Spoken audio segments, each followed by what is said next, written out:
साक्षात भगवान ब्रह्मदेव का वो सबसे शक्तिशाली पुत्र जिसने स्वयं नारायण को ही युद्ध के लिए ललकार दिया था और अपने आराध्य से दो दो हाथ करने की इसी भयंकर प्यास में इस महान योद्धा ने एक अंधेरी गुफा में पूरे 2 युगों तक इंतजार किया और फिर द्वापर युग में भगवान कृष्ण के साथ शुरू हुआ 28 दिनों का सबसे खौफनाक महायुद्ध। कहानी आरंभ होती है सत्य युग से, जब ब्रह्मा जी के जम्हाई लेते समय उनके मुख से एक अत्यंत शक्तिशाली बालक का जन्म हुआ, जाम्बवंत। ये साक्षात ब्रह्मा जी के मानस पुत्र थे, जिनके अंदर 100 करोड़ शेरों की ताकत थी। ये ब्रह्मांड के इकलौते ऐसे योद्धा थे जिनकी ताकत स्वयं हनुमान जी के बराबर थी।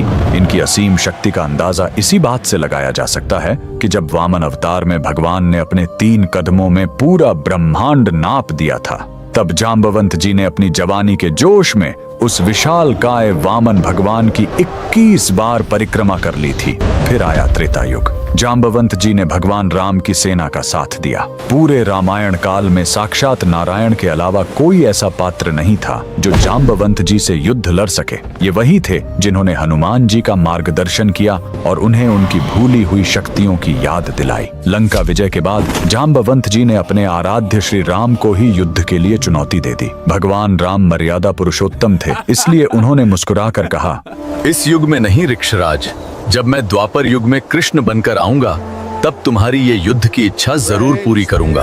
बस इसी एक युद्ध के इंतजार में जाम्बवंत जी गुजरात के पोरबंदर में स्थित राणावाव की इस खौफनाक गुफा में चले गए और युगों तक अपने प्रभु का इंतजार करने लगे। समय का पहिया घूमा और द्वापर युग